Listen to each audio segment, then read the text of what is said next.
Tenho certeza que muitas pessoas vão sair daqui hoje com a sua vida completamente transformada.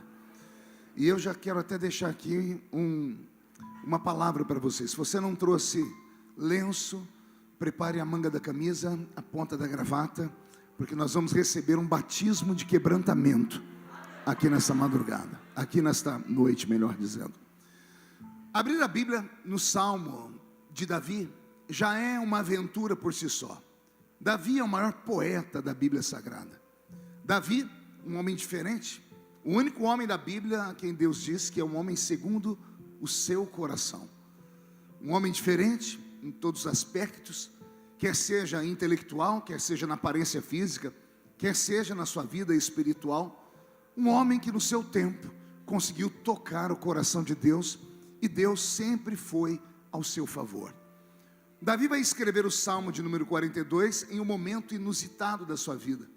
E eu só descobri isso por causa de um momento inusitado pelo qual eu também passei. Ser crente não é fácil.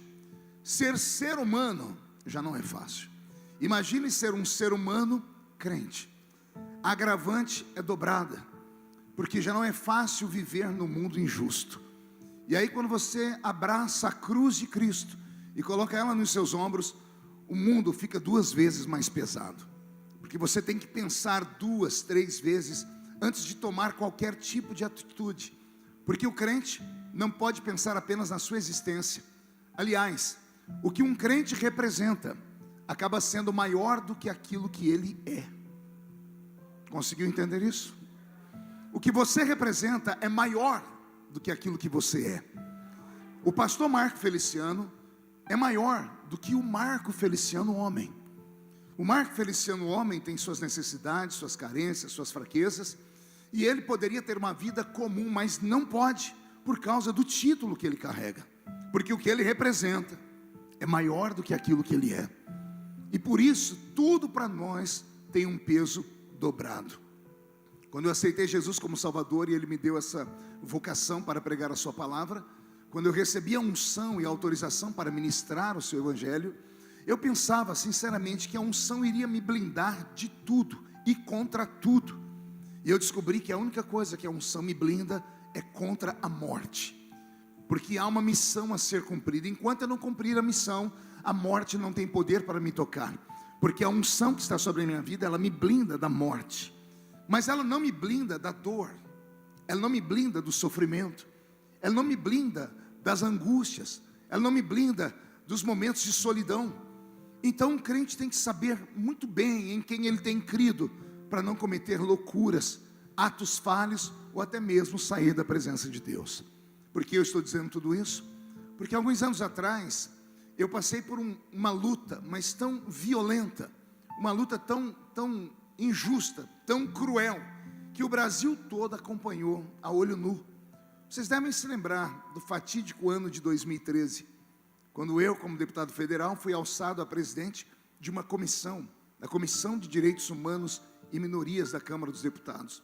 E aquilo ali startou uma guerra no nosso país. Foi a primeira vez que nesse nosso país houve uma guerra, uma briga entre o que nascia como sendo conservadorismo, com um grupo já de hegemonia de esquerda, de pensamentos progressistas. E eu me tornei um símbolo. E vocês devem se lembrar do que aconteceu comigo. Se não sabe, eu vou te relembrar. Nós tínhamos 22 igrejas recém-nascidas, com menos de um ano. 14 igrejas foram fechadas da noite para o dia, porque ativistas progressistas saíam de suas casas, movidos a dinheiro, pão e mortadela, e montavam barracas na frente da igreja onde eu estava pregando, e no ministério que Deus me deu, Bispo Saulo. E era terrível, porque quando começava o culto, eles tiravam a roupa, e ficava um bando de gente nua, pelada, na frente de uma igreja cristã. A gente chamava a polícia dizia, não podemos fazer nada, é a livre manifestação. E eu dizia, mas e o Código Penal, que diz que é crime, é vilipêndio, você atrapalhar uma reunião religiosa? E eles diziam assim, nós não podemos fazer nada, porque é uma multidão, se a gente fizer qualquer coisa, pode ter um linchamento público. E por conta dessas situações, 14 igrejas minhas foram fechadas da noite para o dia. Em uma das nossas igrejas, na cidade de Franca, eu cheguei com a minha família, minhas filhas menores, tinham 8 e 9 anos de idade. E quando eu parei na porta da igreja, juntou um grupo de quase 50 ativistas que tiraram a roupa e esfregaram os órgãos genitais na cara das minhas filhas.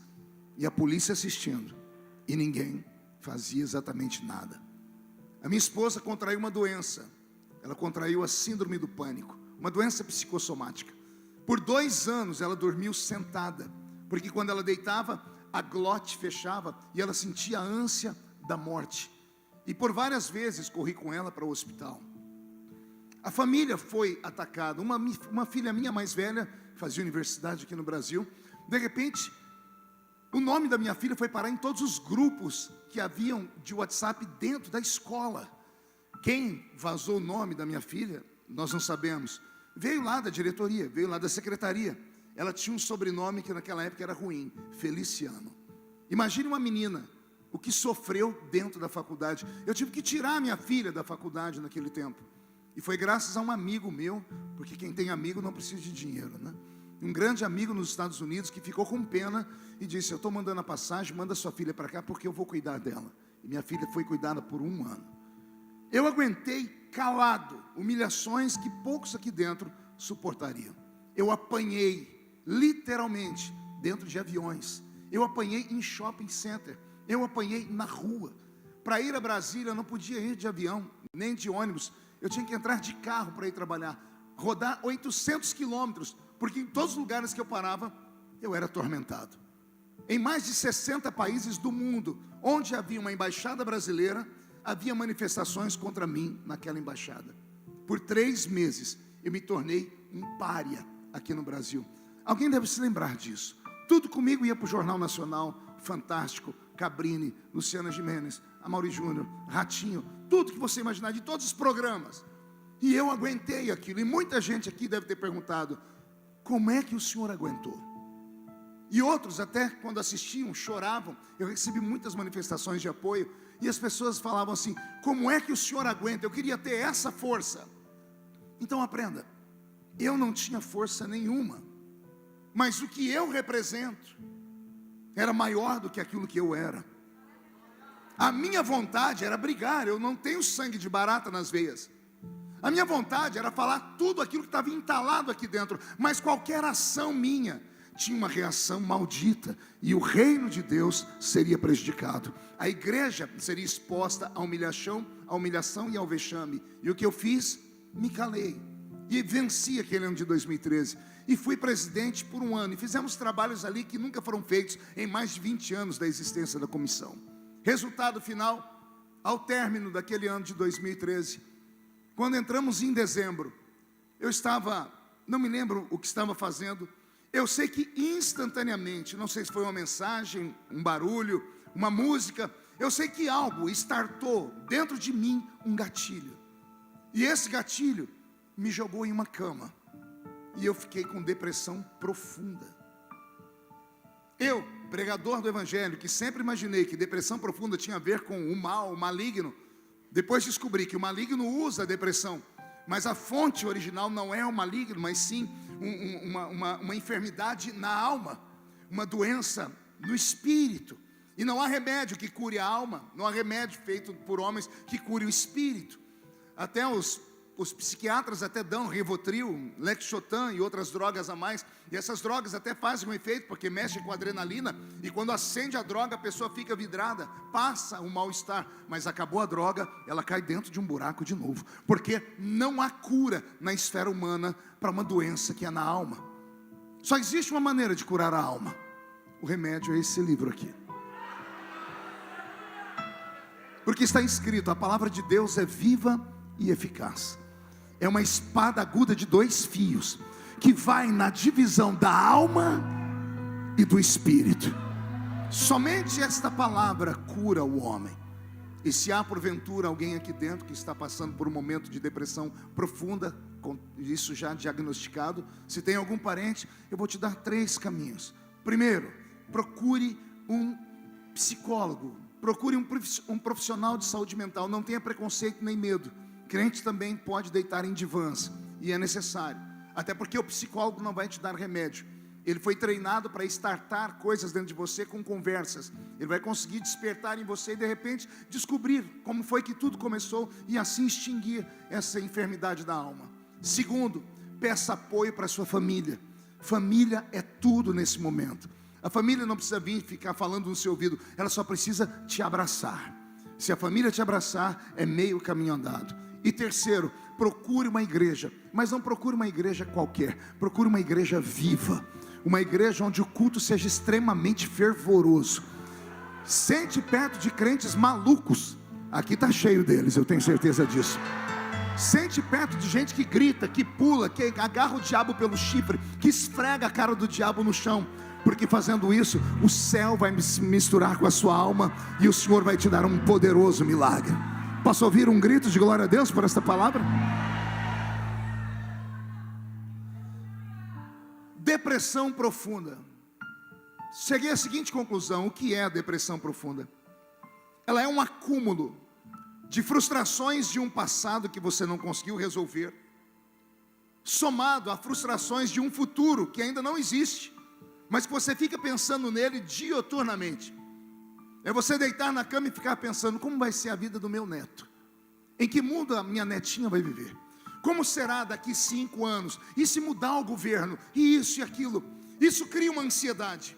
Soma-se a essa ansiedade todas as frustrações de um passado que você não conseguiu resolver, e apimente tudo isso com traumas. Traumas provocados por pessoas que deveriam pelo menos te respeitar, mas não te respeitam, porque o pensamento delas é maior dentro delas do que aquilo que você possa imaginar ser para ela. Então, quando tudo isso acontece na nossa vida, a nossa alma adoece. E quando a alma adoece, a vontade de viver se esvai. É horrível, é terrível. Eu que sempre fui vivaz, sempre fui bem expansivo, contador de histórias. Bispo Saulo me conhece há muitos anos. Sempre alegre, sempre com um sorriso nos lábios, sempre vencendo tudo. Agora eu estou deitado em uma cama, esperando a morte, não querendo tomar banho, não querendo me trocar, não querendo conviver comigo mesmo em detalhes, sem saber o que está acontecendo aqui dentro. E aí vem a esposa e diz: você tem que ir no médico. Eu disse: ir em qual médico? Sendo a figura que eu sou nesse país, onde todos me odeiam, quem é que vai me tratar com isenção? E o medo das pessoas descobrirem. E para achar um psicólogo crente foi uma tortura. E quando eu falei com o psicólogo, depois de muita insistência da minha esposa, ele disse para mim: você era como um copo de água cheio, e bastou uma gotinha de água para que o caldo todo entornasse. Eu aguentei demais, guardei tudo dentro do peito, e de repente algo fez com que aquilo startasse. E eu confesso aos irmãos, eu não desejo para o meu pior inimigo uma pessoa estar com depressão profunda. A minha casa virou um velório.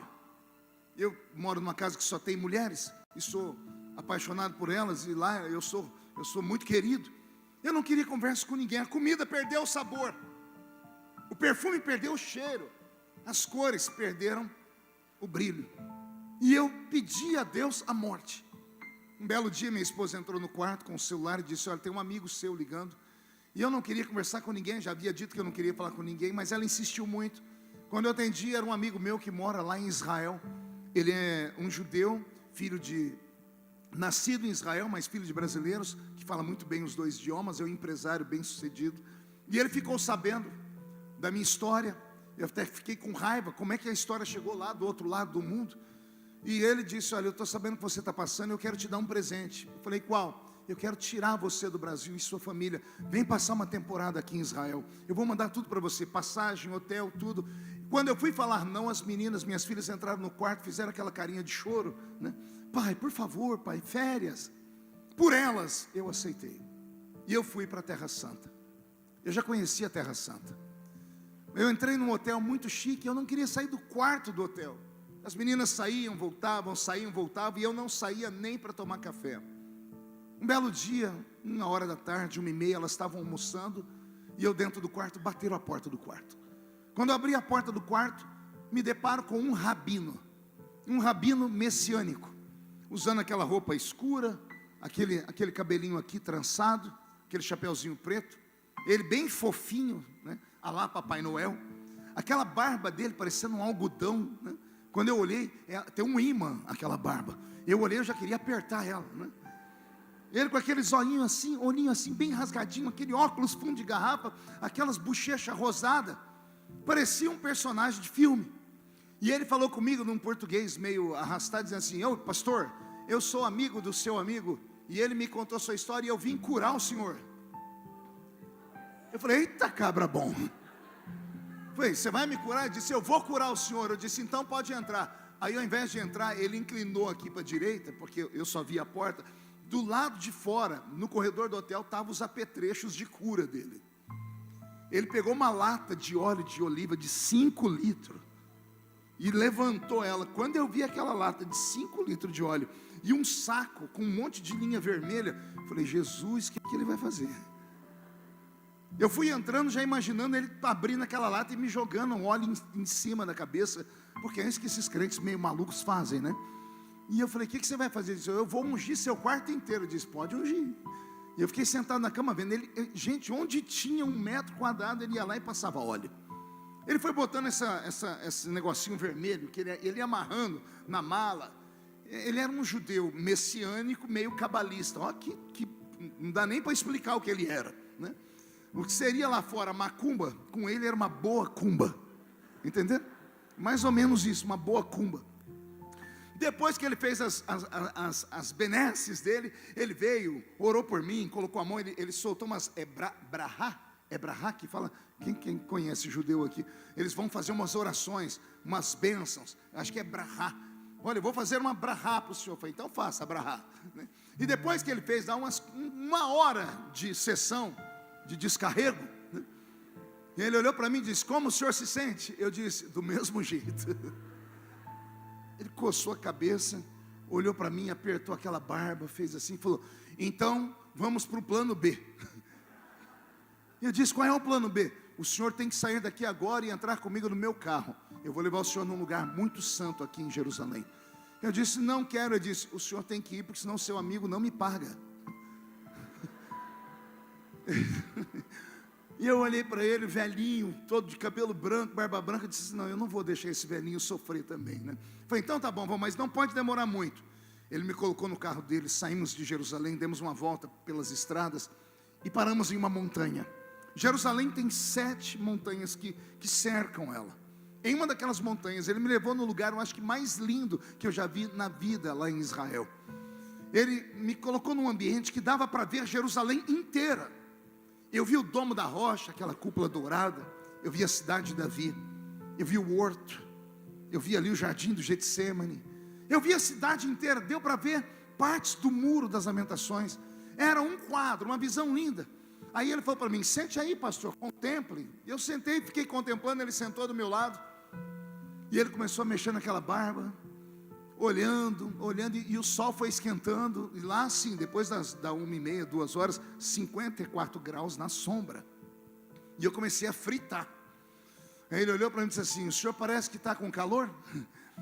Eu disse: não, é impressão sua. É claro que eu estou com calor, 54 graus. Ele falou: então, a gente já podia ir embora, mas antes eu quero fazer uma pergunta para o senhor. Eu falei: pode perguntar. Se o senhor, com esse calor que está sentindo agora, pudesse citar um texto da Bíblia, que texto o senhor citaria? Eu olhei para ele, sorri e disse: um vem à minha mente. Assim como a corça anseia pelas águas tranquilas, assim a minha alma suspira por ti, ó grande Deus. Ele olhou para mim, abriu um sorriso e ele falou: o que Davi está dizendo? E eu falei: Davi está dizendo que está com sede. E ele falou para mim: e Davi está com sede do quê? Eu disse: alô, sede de água. E ele falou: e se eu falar para o senhor que Davi não tinha sede de água? Se eu lhe contar uma história que o senhor nunca ouviu, o senhor teria paciência de me ouvir? Eu falei: teria, porque eu sou curioso.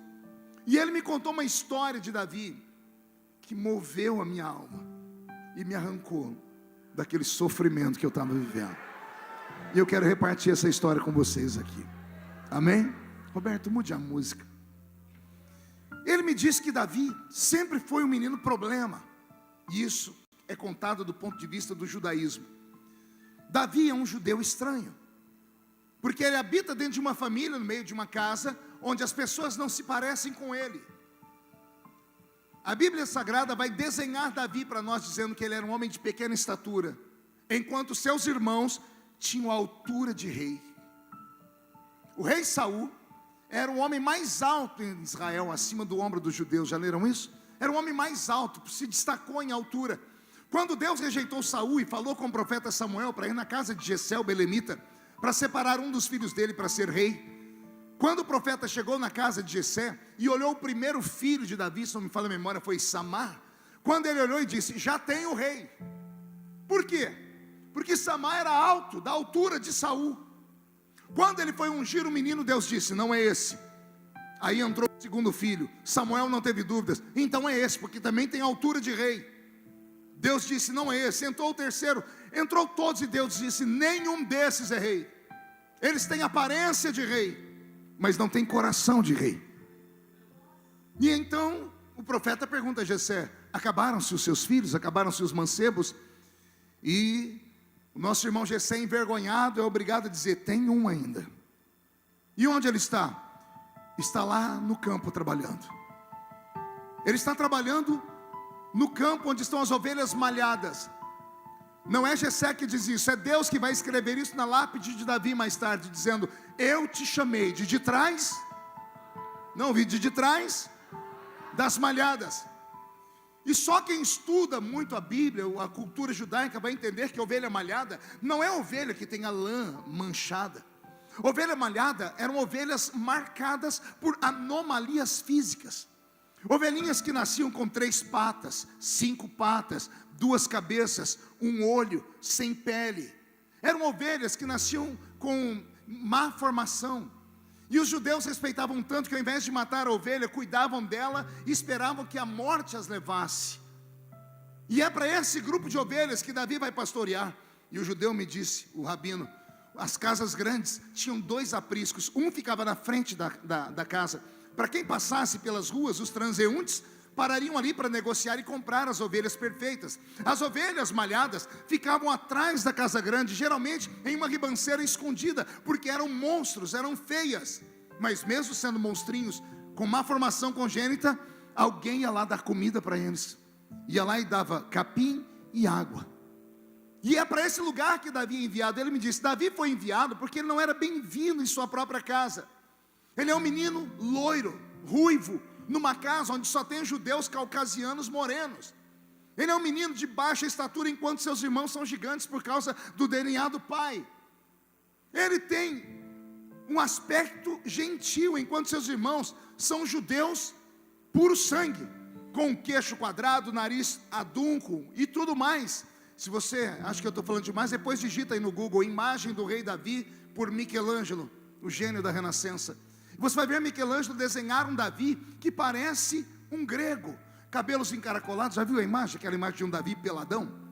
Está ele lá peladão, é a imagem mais famosa que tem, está lá na Capela Sistina. Então ele tem lá o cabelo encaracolado, o narizinho dele é bem feitinho, um rostinho a lá gregos. O Davi, que nasceu na casa de Jessé o belemita, é diferente de todos, inclusive no seu próprio DNA. E naquela época, quando o profeta ia visitar uma família, o profeta não ia sem antes mandar um mensageiro na frente, porque o profeta representava Deus. Então vinha na frente o mensageiro e dizia: o profeta vem aí. Aí as pessoas colocavam a casa em ordem, tiravam a bagunça, preparavam um banquete para o profeta, porque não podia receber o profeta de mão vazia. Então, quando anunciaram que o profeta estava indo na casa de Jessé, Jessé deu um jeito de tirar de casa o problema. E o problema tinha nome: Davi. E Davi é um adolescente, e ele sabe que está sofrendo preconceito em casa. Ele sabe que vai ter festa, porque ele sentiu o cheiro da comida, ele viu a mãe dele se arrumar, e os irmãos dele mais velhos já estão todos perfumados. A casa está preparada para uma festa, e ele não é convidado. Ele é convidado a se retirar da casa para ir cuidar das ovelhas malhadas. E Davi vai cuidar das ovelhas malhadas. O rabino me disse que quando Davi está diante das ovelhas malhadas, aqueles monstrinhos, e ele está triste porque ele sabe que ele sofreu preconceito em casa. Davi recebe uma visitação de Deus, e ele recebe uma revelação, e a revelação que ele recebeu fez ele sentar debaixo de um zimbro, pegar a sua harpa, dedilhar a sua harpa e construir o poema mais lindo que ele já escreveu. Davi olhou para aquelas ovelhas e Deus disse para ele: se essas ovelhas com defeito, se essas ovelhas que ninguém quer, têm um pastor, você também tem, Davi. Por isso ele escreveu: o Senhor é o meu pastor, o Senhor é o meu pastor e nada me faltará. Havia um problema entre Davi e a sua família, e como Davi tinha um problema com o próprio pai, Davi queria e precisava da aprovação do pai para continuar vivendo. A vida é assim, por isso que precisamos de um pai e de uma mãe. A mãe, ela é o colo, a mãe é a paixão, o pai é a aprovação. Uma criança, para crescer de uma maneira perfeita, pelo menos intelectualmente, ela precisa da aprovação do pai e do beijo e do abraço da mãe.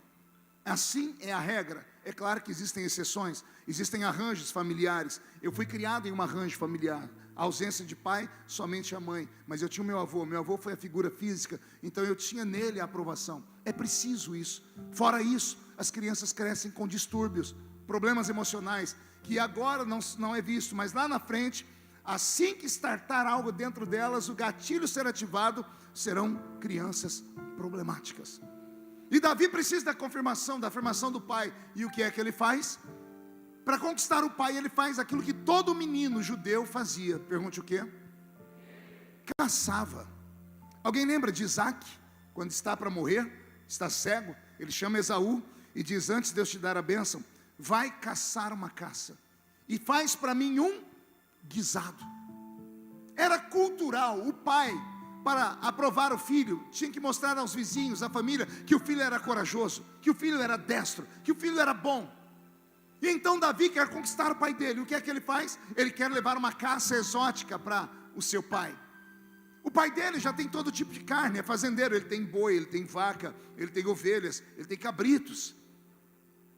O menino então, para conquistar o pai, tem que levar para o pai uma carne de um animal exótico. E qual é o animal que Davi vai caçar? Um cervo, ou uma corça. E Davi vai em busca de uma corça. Sendo homem semita da terra, conhecia a arte da caçada, ele sai pelo meio das montanhas procurando as pegadas de uma corça. Uma corça, um animal que chega a pesar de 200 a 250 quilos. Um animal extremamente veloz, um animal extremamente arisco, que tem percepção através da sua audição e do seu olfato. É muito difícil se aproximar de uma corça ou de um cervo. Então o caçador tem que ser um exímio caçador. E quando Davi percebe pelas pegadas no chão que há uma corça naquele ambiente, ele sai procurando as pegadas e ele enxerga a corça ao longe. Disse o rabino que quando Davi enxergou a corça, Davi se espreitou, para não deixar que o vento detectasse, levasse o seu cheiro, ou que o barulho fizesse com que a corça percebesse. E Davi vai se espreitando, andando com dificuldade, porque ele quer atingir uma distância com a corça, onde a sua flecha será certeira. O rabino diz que quando Davi está chegando perto da corça, aparece um outro caçador na história. E com esse caçador não dá para brigar. Aparece um leão, o famoso leão da montanha. E o leão também está esfomeado, ele quer aquela corça, e ele também sabe que ele não pode se mostrar muito, senão a corça vai sair correndo. A corça é mais ágil do que o leão, só que o leão tem mais resistência do que uma corça, ele é mais forte. A corça é mais rápida, o leão tem mais resistência. Mas guardando essas informações que você já vai entender. Davi sabe que não dá para brigar com o leão, mas Davi também sabe que o leão não vai conseguir levar aquela corça inteira para casa, porque ela é muito pesada. Então o leão vai matar a corça, vai arrancar um pedaço e vai comer para suas energias voltarem, vai pegar um outro pedaço e levar para a sua família, da sua família de leões, e o que sobrar, Davi pode pegar um pedaço e levar para o pai dele. Então Davi fica à espreita. Agora Davi não olha mais para a corça, ele olha para o leão. Então Davi está atrás do leão, que está atrás da corça. Quem enxergou essa cena? Então dá um glória a Deus aí. Quando o leão está a uma certa distância, que não tem mais como se esconder, e a corça percebe, a corça se desespera, porque ela vê que ele é um predador natural. Ao se desesperar, o coração dela acelera, a adrenalina é descarregada no seu corpo, e enzimas são liberadas pelas suas glândulas sudoríparas, e a corça começa a transpirar, e quando ela começa a transpirar, o leão pega ela no cheiro. Quando ele sente o cheiro do suor dela, a corça está condenada. Pergunte por quê? Ela pode correr para onde for, o leão vai atrás dela, porque a corça deixa, Bispo Saulo, um rastro invisível. Ela deixa o cheiro do medo. A corça some e o leão continua correndo atrás de nada, porque Davi não está vendo mais a corça, e o leão não está se preocupado com isso, porque ele tem um rastro do cheiro. Assim como nós assistimos em filmes, esses cachorros que pegam um pano de uma pessoa, uma roupa, esfregam no nariz deles, eles vão e acham a pessoa enterrada, acham a pessoa jogada em árvores. O leão tem esse dom, colou no nariz dele o cheiro. A corça pode ir para os quintos dos infernos, o leão irá até o inferno atrás dela. A corça é mais rápida, por isso ela desapareceu, mas o leão é mais resistente. Vai chegar uma hora que ela não vai conseguir correr mais, e o leão, por força, vai chegar e vai pegá-la. O destino da corça é a morte, e Davi sabe disso. O rabino diz que Davi sai do alto da montanha, porque o leão também sumiu, ele vai pelas pegadas. E quando Davi está no alto da montanha, ele olha lá embaixo, e lá embaixo tem um ribeiro de águas. E o leão está parado na frente do ribeiro de águas, parado, cabeça erguida, fungando, à direita, à esquerda, procurando o cheiro da corça. E o cheiro sumiu. E o leão agora tem que agir por instinto, escolher esquerda, direita, ou voltar para casa frustrado. E Davi espera o leão sumir, e o leão some, e Davi também está frustrado. Só que como ele correu muito, ele é obrigado a ir lá beber água. E quando Davi se curva no ribeiro e está bebendo água, ele ouve um barulho, a uns 5, 6 metros dele, numa moita de capim, de plantas. E quando Davi olha, quem é que se levanta de trás da moita? A corça. A corça se levanta. Davi prepara o arco e a flecha, porque ele está perto dela. A corça se levanta, mas não fica parada, ela se sacode. E quando ela se sacode, ela joga água para todos os lados. E Davi esconde a flecha. E Davi começa a chorar. E ao invés de Davi matar a corça, Davi eterniza a corça. Porque Davi entendeu, disse o rabino, que a corça não estava correndo atrás de águas porque ela tinha sede. Ela correu atrás das águas porque ela precisava de proteção. Como? Quando ela viu o ribeiro de águas, ela entrou no ribeiro e foi mergulhando. E quando ela mergulhou bastante, a água corrente passou por cima dela. A água lavou a corça. A correnteza levou o cheiro do medo e o suor. A corça está mais calma porque a água fria fez o coração dela desacelerar. A corça está agora com um manto de água, um manto de invisibilidade. Ela olhou a moita e se escondeu atrás da moita. O leão correu atrás dela por quilômetros sem vê-la. Sem vê-la, ele sabia onde ela estava. E agora ele está perto dela, a metros, e ele não enxerga a corça. Por que ele não enxerga a corça? Porque a corça mergulhou nas águas. Aí Davi gritou: assim como a corça suspira pelas águas tranquilas, assim a minha alma suspira por ti, ó grande Deus. Aleluias, aleluias. Eu me emociono todas as vezes que lembro disso, porque quando ele me contou essa história, eu fiquei perplexo, emocionado. Aí o rabino chegou bem pertinho de mim e foi arrastando aquele popozão dele, ele era gordinho. Ele encostou em mim, ele me deu um abraço, veio aqui no meu ouvido e falou uma única palavra: essa palavra me salvou. Ele disse assim: mergulha.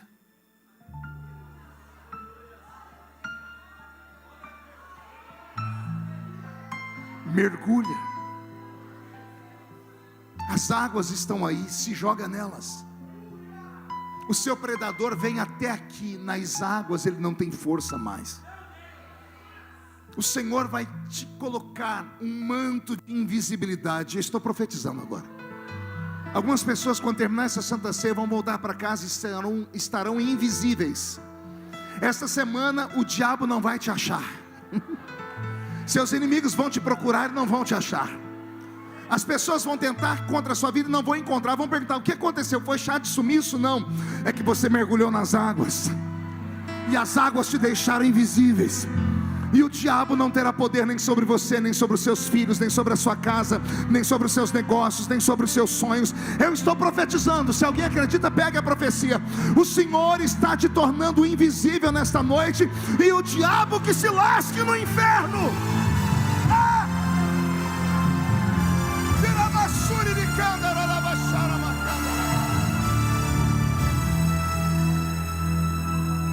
Mergulha.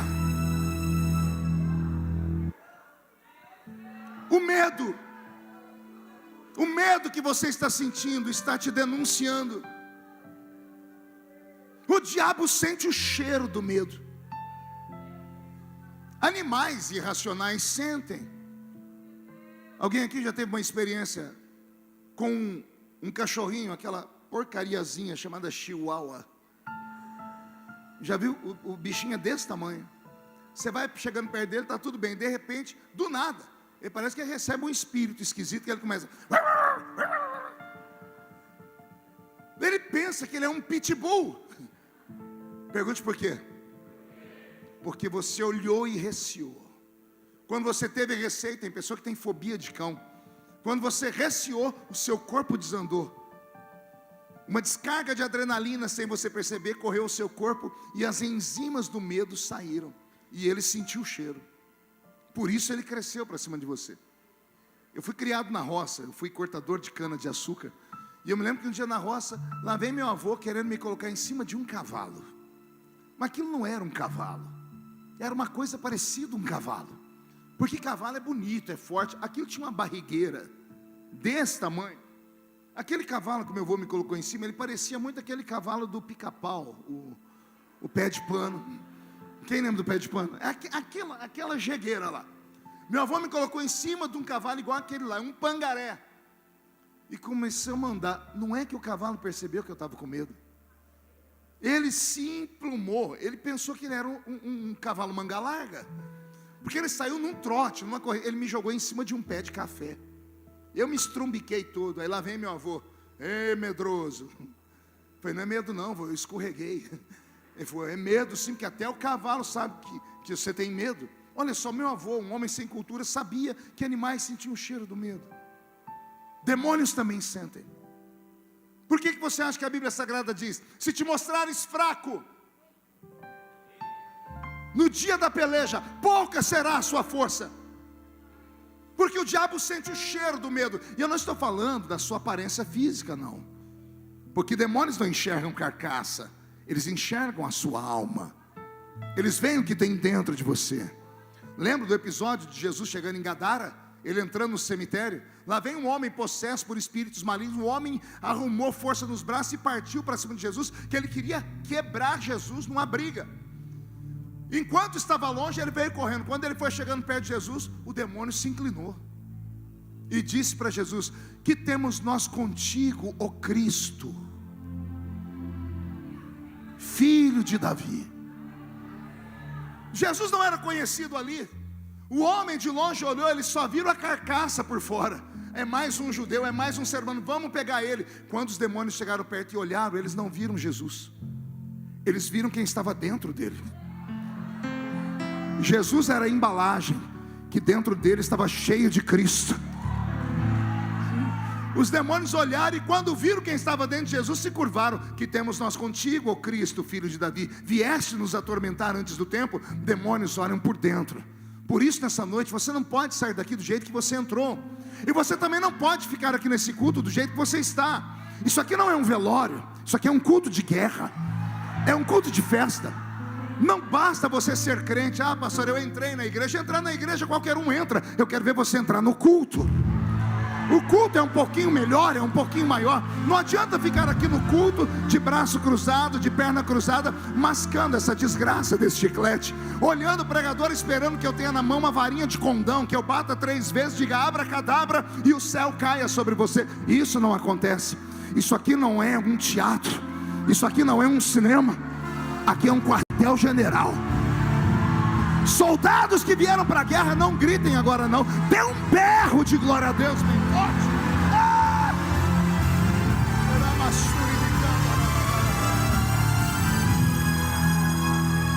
Eu já estou encerrando. O segredo de Deus para você nessa noite é esse: mergulhe. O que significa mergulhar, pastor? Recuar. Não dá para ganhar todas. Essa história de que eu prefiro ser um herói morto do que um covarde vivo, isso aí é coisa, é clichê, são frases clichês de filme de faroeste. Quem fome cospe aqui. A sabedoria diz que às vezes você tem que se fazer de louco. Por causa da água, você é obrigado a beijar a caneca.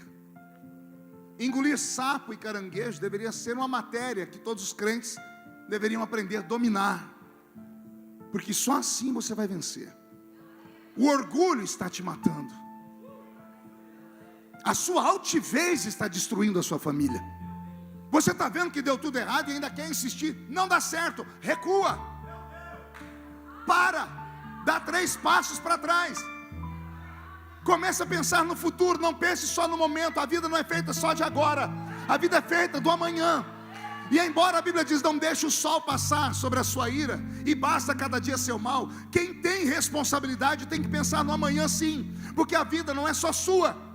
Você é como um satélite, a sua família gira ao seu redor. Você tem filhos, você tem netos, você tem mãe, tem pai, você tem pessoas que dependem de você. E vir para o culto, ficar me olhando com essa cara feia, parecendo que foi batizado num pote de vinagre, não ajuda em nada. Vir para uma reunião como essa e ficar olhando o pregador com esse olho seco. Achou que eu não ia falar, né? Vem com esse olho seco parecendo olho de sapo que morreu no dia de enchente. Também não ajuda nada. Isso aqui é uma reunião de guerra. E guerra sem barulho não é guerra. Por favor, não fique com essa boca travada, essa boca de aço, essa língua de ferro, esse queixo de concreto. Não! Reage. Pastor, o senhor não sabe o que eu estou passando. Eu não sei, mas eu tenho certeza que já passei por coisa pior, e eu estou aqui vivo. Como o senhor conseguiu, pastor? Eu coloquei nas mãos dele. Entrega o seu caminho ao Senhor, confia nele, e o resto ele fará por você. Adianta você ter vindo aqui confiando em Deus, mas de 2 em 2 minutos olha para o celular. Está sendo ameaçado, está sendo chantageada, está sendo extorquido. Não, eu vou na igreja que meu milagre vai acontecer. Veio, mas não solta o celular. Não abre a boca para dar glória a Deus. Não é porque não quer, está com medo, está amedrontado. Ah, pastor, mas eu fiz uma caca na minha vida. Eu cometi um erro. Oh, parabéns, descobriu que é um ser humano. Você achava que era um semideus. Você pensava que era o 4º membro da Trindade, é isso? Você achava que era uma espécie de anjo que veio do céu passear na terra. Bem-vindo à vida real. A vida real é essa: é cair, levantar, sacudir a poeira, cair de novo, levantar, sacudir a poeira. O que não pode é ficar prostrado. Pastor, o que é que eu faço então? Mergulha? Pergunte: de que jeito? Quebra esse chip de celular e arruma outro número. Fecha a porcaria do Instagram por 2 meses. Cancela sua conta no Facebook. Escolha prioridades para a sua vida. Para de sentar perto dessa criatura que tem uma língua no tamanho da gravata de algum diácono aqui. Para de ficar sentado perto de gente que só vê coisa ruim. Olha que coisa ruim, você sentou perto dessa geladeira humana aí, você não consegue adorar a Deus. Mais 5 minutos você pega um resfriado. Quer vencer batalhas espirituais? Arruma um crente doido, arruma um maluco, um desequilibrado, arruma um que pula, que grita, que sai correndo. Chega perto dele, porque a graça de Deus que está nele vai vir sobre você também.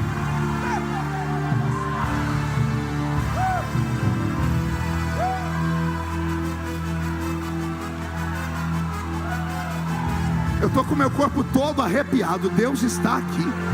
Recebe esta graça.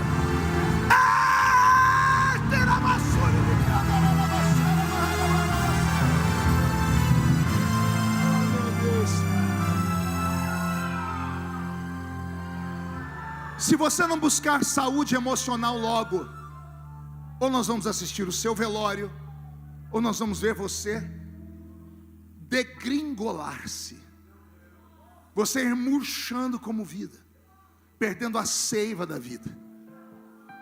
Tem 30 anos, está com cara de 500. Ah, pastor, mas o senhor não sabe o que eu passei, ele me abandonou. Por favor, você é crente, nada na sua vida acontece por acaso. Ou você acredita que Deus mandou o que Ele permitiu? Não tem uma terceira via. Você não é um indigente, você é filho. O seu pai tem controle. Tudo na sua vida ou Ele permitiu ou Ele mandou. Então olhe por outra perspectiva. Não foi Ele que te abandonou, foi Deus que te livrou dele. Está entendendo? Não foi aquele emprego que fechou a porta. Deus te tirou de lá porque você era muito melhor do que aquilo lá. Comece a ter outra perspectiva de vida. Comece a entender que você não é normal. Se fosse normal não estava aqui, estava em casa assistindo Fantástico. Veio para cá porque você sabe que o que é fantástico dá para acontecer na sua vida.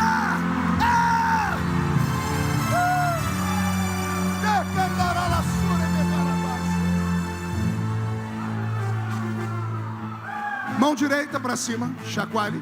Agarra o ombro de quem está do seu lado. Olha, a pessoa não quis agarrar, essa aí é a que precisa. Agarrou, chacoalha a pessoa até ela ficar irritada, irrita ela. Não, tira do lugar com vontade. Diga, Deus te trouxe aqui para isso. Sacode com força, sacode, diga, para isso. Deus te trouxe aqui para sacudir a sua vida. Vai sacudir a sua história, a sua família, o seu trabalho, sua profissão, seus negócios. Deus está sacudindo. Mergulha!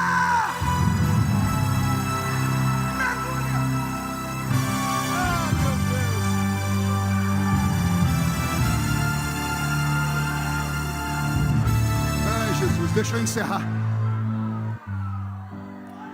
Eu era menino. Eu tinha 13 anos de idade. E lá na minha cidade havia um grupo, Bispo Saulo, de meninos chamados Guarda-Mirim.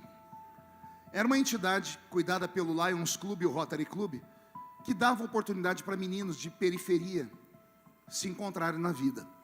E como eu era filho de mãe solteira, um monte de problemas, morava num muquifo. Nós morávamos em 12 pessoas em 2 cômodos.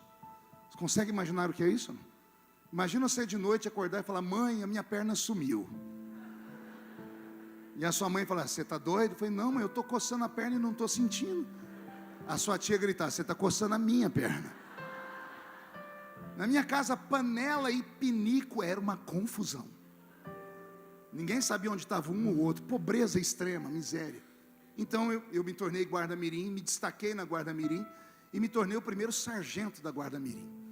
E aí, era um dia das crianças lá na minha cidade e o prefeito inaugurou um lugar chamado Centro de Lazer, bem num lugar bem pobre, numa periferia. E nós, guardinhas, fomos fazer a segurança, porque era dia das crianças e eles queriam honrar, botar crianças para cuidar de crianças. E quando chegamos lá, alguém contou para o capitão que era meu aniversário, porque eu nasci no dia 12 de outubro, eterna criança, né? Síndrome de Peter Pan, né? Aí o capitão falou, Feliciano, é seu aniversário hoje? Eu disse, sim senhor, capitão. Ele disse, então hoje eu vou te dar um presente, você está livre para curtir o centro de lazer. Como eu já sabia que isso ia acontecer, eu levei um short, porque eu vi uma piscina olímpica, que eu nunca tinha visto uma piscina bonita daquela. Quando abrir a porteira para entrar as crianças na piscina, eu fui junto. A piscina cabia 100 crianças, entrou 500. mas era criança de periferia, é toda exclusiva, 90% delas com o nariz escorrendo, e assim, estava maduro, sabe? Eu olhava na cabeça de alguns, os piolhos davam pancada um no outro para ocupar espaço, as pernas cheias de, a gente chamava de pereba. Alguém já ouviu essa palavra? Hoje as crianças não têm mais pereba, Sal. Na nossa época tudo, tinha frieira no dedo, tinha cobreiro, era um monte de trem que graças a Deus foi extirpado do Brasil. Mas essas crianças estavam tudo desse jeito. Imagina essas crianças dentro de uma piscina. Eu olhei para o lugar mais raso, você não conseguia levantar, quem levantava o braço não abaixava mais. Aí eu vi o lugar mais fundo, tinha mais espaço, e disse, é ali que eu vou entrar. E eu pulei, e eu sabia nadar um pouquinho, mas pense no inferno, moleque agarrando a cabeça do outro, é tapa para cá, é uma loucura. E aí, como aqui em cima não tinha paz, eu respirava e mergulhava, e eu gostei do mergulho.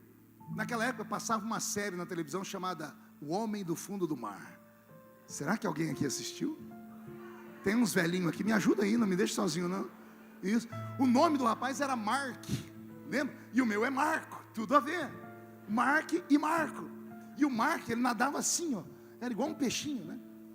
E aí eu falei, eu sou o Marco. E comecei a nadar igual um peixinho. E eu comecei a tomar gosto, eu saía, respirava, prendia o fôlego e ia. Teve uma hora que eu consegui descer até o fundo da piscina, e eu parei, fiquei pairado de verdade assim. E eu olhei para as paredes, azulejo branco, água azulzinha. Aqui embaixo não tinha barulho nenhum. Eu olhava aqui para cima, aquelas perninhas batendo, né? E imaginava o que estava acontecendo. Mas aqui embaixo era uma calmaria. Alguém já mergulhou assim? Os que não levantou a mão é tudo assembleiano. Não vai em piscina, não vai em praia, né? É proibido. Coisa ruim, deixa eu perguntar de novo. Quem já mergulhou aqui? Então você sabe do que eu estou falando. A sensação, a alegria, a paz que você tem é única. E aí eu estava lá embaixo, né, curtindo aquele momento zen. Aí começou a faltar oxigênio, o pulmão vai ardendo, a gente começa a nadar, e põe a cabeça para fora da água. Quando eu coloquei a cabeça para fora da água, o mundo caindo aos pedaços. Criança brigando, nariz escorrendo, eu falei, aqui não é lugar para mim, eu devia ter nascido um peixe. Aí eu respirei e mergulhei de novo. Mergulhei e consegui sentar no fundo da piscina, parecendo um monge tibetano. Era muito gostoso lá embaixo. Levantei, saí de novo, respirei. Na terceira vez que eu desci, cabeça de criança tem que ser estudada pela NASA. Lá embaixo, eu lembrei de um filme que eu tinha assistido fazia uns 4 dias, chamado Platoon. Esse ninguém viu. Tem uns aí, só 2 levantou a mão, o resto é tudo falso. Quem assistiu Platoon aqui? É um ícone dos filmes americanos de guerra, da guerra do Vietnã, americanos contra Vietcongues. É um filme muito bonito sobre a guerra, retrata muito a realidade. E tem uma cena no filme que ela é icônica, é única. Um americano pula dentro de um lago, porque ele percebe que os inimigos estão chegando e ele está sozinho. E ele prende a respiração por uns 2, 3 minutos e fica dentro da água com uma metralhadora em punho. E aqui na flor da água aparecem uns 10 Vietcongues. Começam a fumar, a conversar, a falar aqueles idiomas que a gente não entende. Todos param com a arma.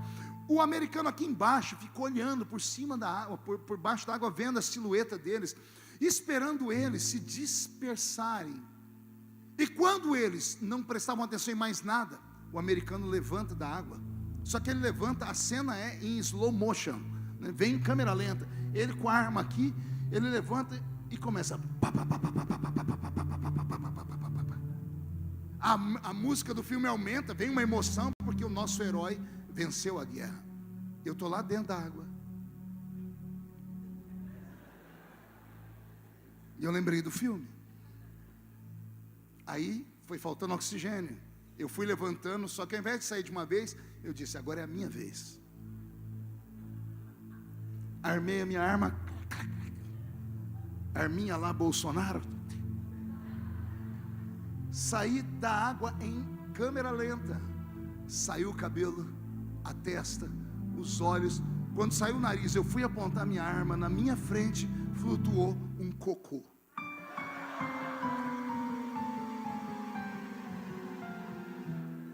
mas era um cocôzão. Ele estava dissolvendo.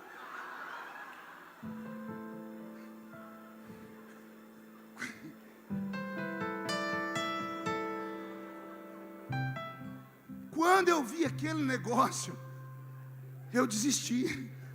Voltei minha arminha para baixo e mergulhei de novo.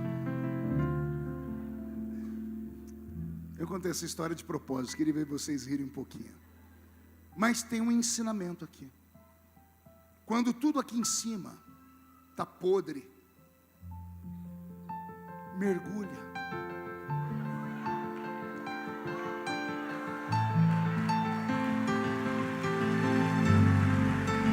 Mergulha. Se esconde em Deus, porque o melhor de Deus está por vir. Não há dor que dure para sempre. Também não há prazer que nunca acabe. A vida é uma eterna roda gigante.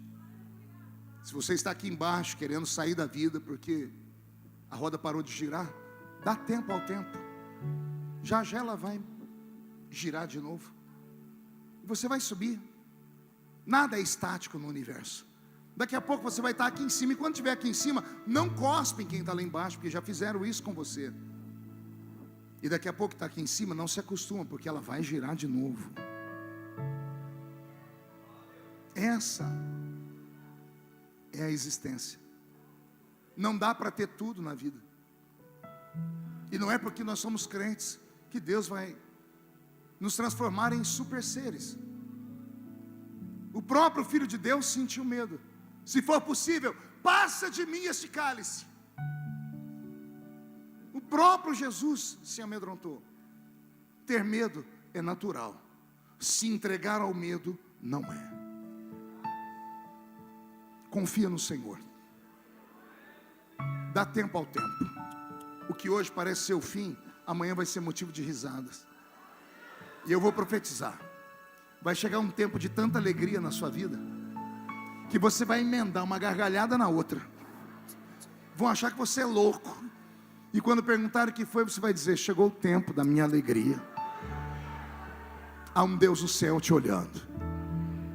A sua alma está em prova. E o Senhor me trouxe com esta palavra só para te dizer que dá para atravessar o rio. Eu estou vivo.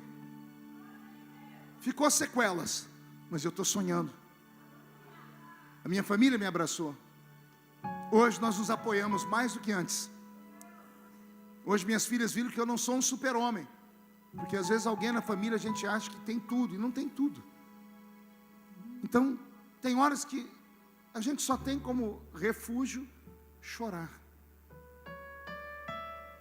E Jesus te trouxe hoje aqui só para curar você. Incline a cabeça. Deus vai visitar a sua alma. Vai dar tudo certo. Essa ameaça não é para a morte, essa extorsão não é para destruição. Ninguém toca na sua família. Ninguém toca no seu ministério. A balança divina não é injusta, não é por causa de um erro que toda a sua história será apagada. Por isso vamos participar da ceia do Senhor. E a nossa alma vai ser perdoada. E você vai sair daqui de pé.